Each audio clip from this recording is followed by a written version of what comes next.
So yun nga guys, first content of the year. Yan. At kita nyo naman, sobrang taba na naman natin ngayon. At ewan ko ba, ba't kasi nangyari to? Kumain ng kumain. Yan yung sinasabi ko guys, yung sarap kumain. Wala kasi ako magawa guys. Wala akong magawa eh. Ayoko mong kumain pero walang kakain ng mga pagkain hinahain sa akin ni Mrs. Pero guys, sobrang lamig ngayon ha. Kasi guys, dito sa lugar namin, sobrang lamig talaga. Nasa tuktok kasi kami ng bundok. Sa sobrang lamig kasi guys, lahat kasi naninigas na eh. Sa sobrang lamig guys, pati yung ref namin no, nag-yelo oh. Ayan no, ang bigyan, nag-yelo na yung ref namin. Tinamaan pa si Mrs. Buti di nagalit. Halika nga dito, tingin ka dito. O yan oh. Kiss mo kumari. Kunyari ako ta. Ito mag-kiss sa akin. Tanga ka pala eh. Ayoko. Ganyan si Mrs. Pachiks kumari. Pero sa totoo lang guys, siya yung naghabol. So yun nga, no, nakaraan pumunta ako sa town. Grabe ang aga ko. Ito nga yung mga clip na yun. Pagsakay ko ng taxi, kasi hindi naman uso dito yung tricycle sa amin kasi wala alanganin. Bundok-bundok dito, mahirapan dito makyat yung mga tricycle. Siyempre magkukos din ng traffic pag sakali. Kaya naman taxi yung ginagamit namin ditong sasakyan. Tapos nakarating na ako dito sa town, nakapaglakad-lakad na rin. Ayun, pumunta sa palengke para makabili dito ng samut-sari ditong karne. Kasi sa totoo lang, napakaaga ko ditong pumunta sa town. Ang problema, ang dami rin palang tao.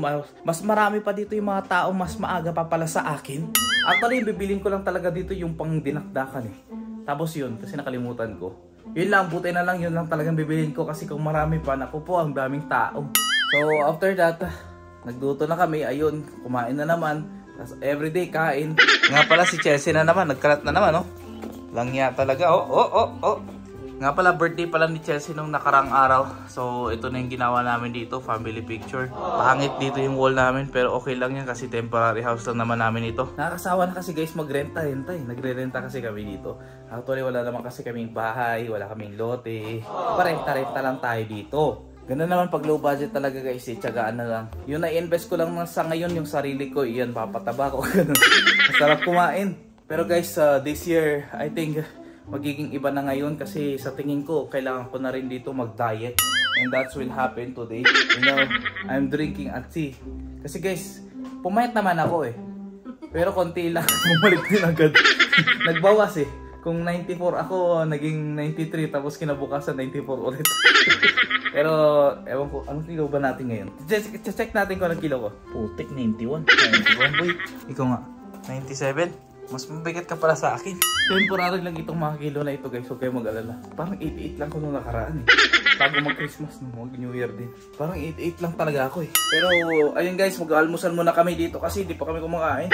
Pansit Canton, almusal namin dito. Tapos, yan, hotdog. Tapos, ito nga pala yung kawali na tinuktok ko ng New Year. Ayan guys, medyo pumantay na. Tinitry natin kung matigas yung ulo. Ito yung una namin. Ayan, boiling egg tayo guys. So kung mapapansin nyo, nag-i-stock na rin kasi kami dito ng mga pagkain kasi nadala kasi kami ng pandemic. Ayun, nasanay hanggang ngayon. Yun pa rin ginagawa namin, nag-i-stock kami ng mga pagkain dito. Sa totoo lang kasi, once a month lang kasi ako lumalabas. At isang beses lang sa isang buwan lang talaga ako dito nag-grocery. Kaya naman pinupuno ko na, binibili ko na lahat. Pag mga gulay, bibili na lang namin sa mga gilid-gilid kasi marami naman nagbebenta dito ng gulay. Kaya naman, ang dami namin mga stock dito. Ayan, actually ito mga pan-display lang to. Wala namang laman yung mga yan eh. Ganda lang pang display. Ayan, ito alam niyo na kung saan ito. Sa ano to eh, yung sa Quantum dun sa SM. Putik, mga ano lang pala to. Akala ko pa man din, ganda ng laman. Pinaghirapan ko bang kunin ito gamit yung 2 coins. Ano lang to, parang corn beats. Ayan, pang display lang. Sinipan ni Mrs. yung machine. Nung sinipan niya, nagalit yung guard. Pinagalitan niya rin. Bumibili na rin kami ng mga stock dito. Usok ka nga dyan, baka sipahin ko yung kung ano. Kamusta naman ang bagong taon? Lady! Parang tanga oh. Iulit ko nga eh, nakakahiya ka. Lady! Guys, nagluto siya ng ano, ng adobo. Sabi ng bawal yung adobo munang manok nung New Year eh. Pinilit niya, ayan tuloy, tumalsik yung mga paminta sa mukha niya. Ang dami oh. Ikaw din naman. Ngayon guys, ito yung aming, yun, yung ref. Yung ref na, ngayon lang nagkaroon ng laman. Kasi mag-New Year, sabi daw nila, punuin mo daw ng laman yung ref mo. Ayan guys, may mga gulay tayo dito. Siyempre, dito sa area namin, usong-uso yung mga ganitong gulay. Ayun, okay lang ito. bulok lang yung harap nito pero ano yung ilang dahon niya pero okay yan sa loob kaya okay lang yan guys. Yes, repolyo is life. Agburas kami ti repolyo. Nagimas. Yan, ito naman sa yoting medyo parang ano nagkaroon ng mutation. Tapos yan lang guys, wala naman laman na to eh. Ba't nakarip tong mga to? Pang display. Ayan. Tapos syempre Yakult, mga kung ano-anong inumin dyan. Ayan, nakali. Akala ni Mrs. alcoholic daw daw. Pero mura kasi ito eh. Non-alcoholic ko. Akala niya kasi alak ko. Kali. Nabasa ko yung sparkling soda. Kasi mas mura to sa Coke eh. Kaya maganda pang pang-display. Kinuha ko lang. Yan, kasi 27 ata ito. Actually, bawal kainin yung mga yan. Hindi ko alam kung magkano. Talaga yan. Bawal ba? Pang-display? Oo. Sino kakain? Antayin mo mag-expire tapos doon mo kakainin. Ang galing mo rin, no? Oo. Kaya palang liit ang ulo mo, liit din ang utak mo.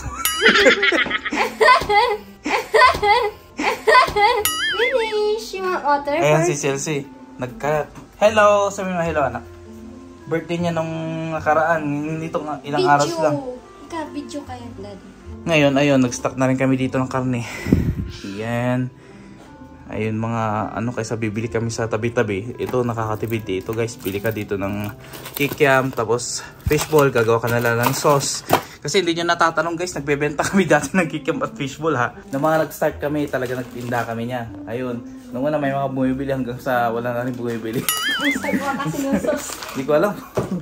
Mura naman yung fishball at kikiam namin.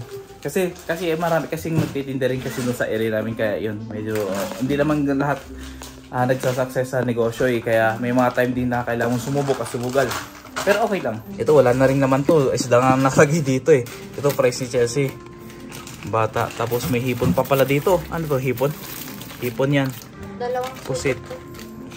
Tapos kikiam. Ito yung kikiam na walang katapusan. Ulam talaga namin yan nung elementary ako eh. Mas matangkal pa yung ref kaysa kay Mrs. Ay, yung ginagawa ko nga pala dito. Gumagamit ka pala ako ng UPS dito sa ref. Kasi minsan kasi dito sa amin, bigla-bigla dito nawawala ng kuryente, ganun. Kaya naman kailangan namin dito gumamit ng UPS para hindi bigla-biglang mag-fluctuate yung kuryente nitong ref para hindi masira. So pwede rin naman yung mga AVR, mga parang surge protection, mga ganun, okay lang din yun. Pero mas trip ko kasi ito, kung nga bigla nawala, tapos biglang magkakaroon, at least gagana yung UPS natin, hindi ma-interrupt yung power niya. Kasi ang dami ko kasing UPS talaga, kaya sayang. So kung mapapansin nyo dito sa area namin, sobrang liit lang talaga. Dito lang namin inupahan, main door. Tapos talagang maliit lang talaga para makita ninyo guys. Ayan. O gasong office na may kama kasi dyan talaga ako. Tapos the reason, actually, may bintana yan na parang ganito. Minsan dito ako nag-edit pero bira. Kasi yung laptop kasi hindi niya masabayan yung ine-edit ko. Pero madalas dito talaga ako nag-edit dito. Actually, hindi pa ito yung final build ko dito. Marami pang equipment ako dito na hindi ko pa na isasalpak kasi low space na naman. Kasi kung bubuuin ko yan hanggang doon siguro yan. O kaya magkakaroon ng L. Ang problema dito na kami nagkakama. Hindi na kami dito bumili ng kama kasi maliit na talaga yung space. So ito kasi ayaw namin matulog dito. Unang-una, mas madali kasi dito matulog. Walang ingay kasi tinakpan ko dito yung bintana. Ayun si Chelsea. Madalas siya kasing ginagawa yan eh. Yan. Bigla-biglang. Oo, nagre-rest din yan. Biglang akit dito. Pero hindi naman tumatalon siya. So ayun, mag-edit na naman ako. Kakain na naman. Mag-edit na naman. So kung bakit vlog yung content natin ngayon. Kasi hindi pa ako ready gumawa ng content. Para may jet lag pa ako guys eh. Pero isi-share ko muna yung nangyari dito. So dito na lang. At sana ma-edit ko to mamaya.